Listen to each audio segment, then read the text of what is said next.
Hi guys, Forgotten Wolf here, and this is a review from me of the original Game of Thrones outline for the books. This is written by George R.R. Martin to the publishers.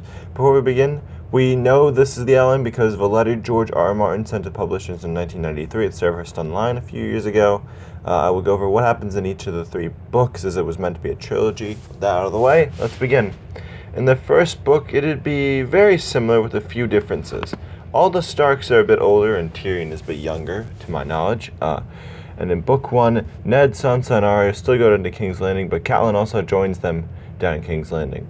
Sansa and Joffrey would actually be married, and Sansa would have Joffrey's son. And at the Wall, Benjen Stark doesn't go missing, and Benjen's at the Wall with Jon, but Benjen seems to be the Lord Commander of the Night's Watch. And besides that, there's no mention of Gendry, but everything stays the same, where Cersei kills Robert in a hunting accident, and then Ned is able to ship Catelyn and Arya back to Winterfell, while Sansa stays in King's Landing, choosing Joffrey and her child over her father. Sansa will tell Joffrey or Cersei of Ned Stark's plans, and Ned will be imprisoned, and Robb Stark will start his invasion, but he won't capture Jaime in Book 1.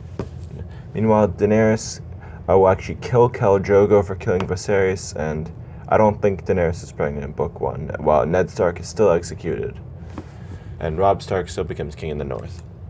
In the second book, things will definitely start to go off the rails, as Tyrion will convince Joffrey to take the field of battle himself, and in a battle, possibly Oxcross, Robb Stark will capture Joffrey instead of capturing Jaime in Book 1. And Robb Stark will actually execute Joffrey for killing his father. Good, fuck him. This makes Sansa regret choosing Joffrey over her father, and the next set of events could really go in any order. Robb Stark continues his invasion until Jaime kills him in battle, and then Jaime comes back where he frames the murder of Tommen and Myrcella. In order to become king, he frames Tyrion for that, and Tyrion goes on to take Winterfell.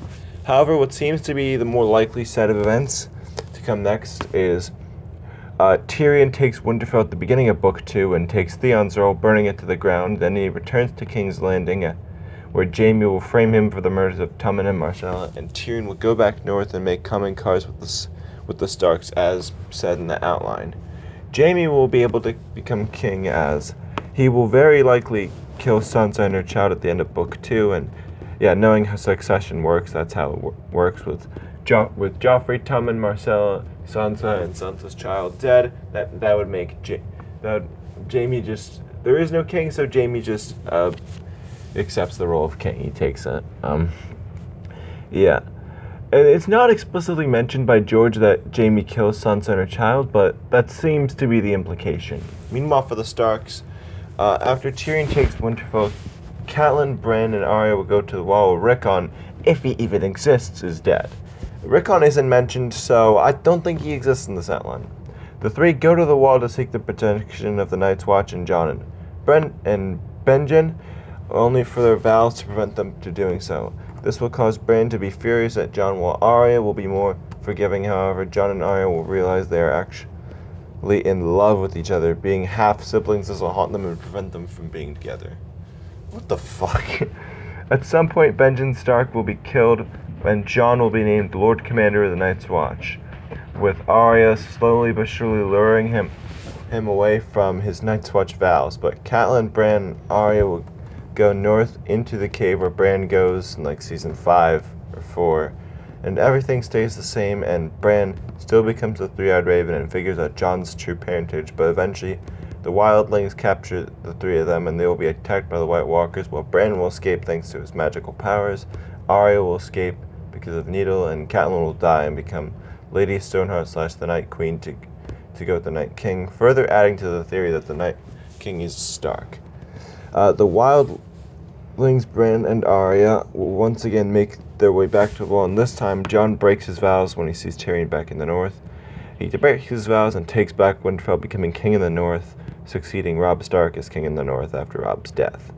Tyrion won't die, and instead being in Jon's service, although they are in a love triangle fighting with Arya. That's so weird. Moving on to Daenerys, she goes to a Shy before getting the Unsullied. I'm saying the Unsullied because it's the only way of her getting ships, since the Ironborn don't exist. The Unsullied must have ships. And this will bring Daenerys home to Westeros, as she will take Dragonstone with her 3 dragons around sometime after Jaime becomes king. I think Daenerys will learn of Jon Snow becoming king in the north and summon him to Dragonstone at the end of Book 2. And in Book 3 we meet, and to me it seems that Tyrion will get his punishment for being the imp, which is the mischievous little imp, which seems to be where he's heading in the current books. But yeah, for playing the role of imp, he will be Daenerys' hand, like how he got his punishment in Season 8. At least that's my prediction. Either way, the love triangle of Westeros here. Tyrion loves Arya, Arya loves Jon, and Jon is torn between Arya and Daenerys. Either way, Jon doesn't bend the knee, since Daenerys seems to agree to defeat the White Walkers, and they all go north to defeat the White Walkers, with Lady Stoneheart getting past the wall in some way. We don't know how, but they will. The whole first half of the book will be about the White Walkers, and someone will kill the Night King and Queen and defeat the White Walkers. There'll be a bit of celebrating before everyone turns their eyes south towards Jaime on the Iron Throne. In the first half of Book 3, Jaime will be misruling the 7 kingdoms like how Cersei was, but Cersei isn't that much of a huge character in the outline, excluding Book 1, which is really weird to me. I can see why they gave Jaime's original role to Cersei.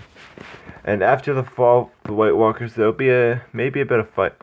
There will be maybe a bit of fighting until the King's Landing, but Daenerys and Jon will defeat Jaime and Cersei, and Jaime and Cersei will die.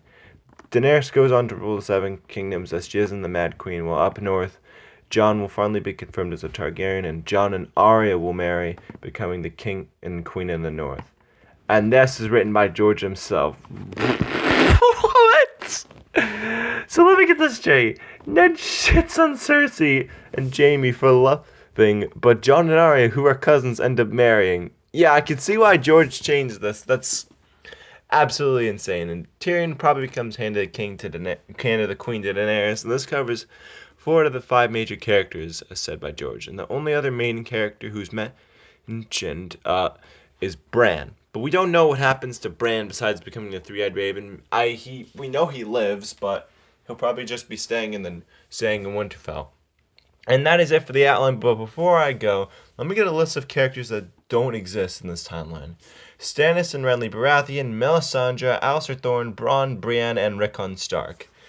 The lack of Rickon has a serious implication, as this adds further evidence to Rickon being the ruler of Winterfell, since it's not going to be Arya, and if Arya isn't there, Jon probably won't be there as well. And this also, it suggests that Jon might not be able to return to Winterfell after Daenerys maybe meets her downfall in the books. Also, Arya might not marry Gendry or Edric Storm, whoever. Gendry. But yeah, she'll probably serve as Winterfell's executioner, as there is 0 evidence of her leaving Westeros in the books. And that is it for this video. I was preparing to give a little promotion for future channel goals, but we hit the 750 likes goal. That's absolutely insane. Thank you guys so much for that. Yeah, how Mercedes formed an F1 empire. That's the video that I'm hoping will come out on Saturday. And yeah, that's absolutely insane. But until next time, well, speaking of coming sooner this month, part 3 of the Winds of Winter prediction series. That's the next Game of Thrones book video I'll be doing. So until then, bye!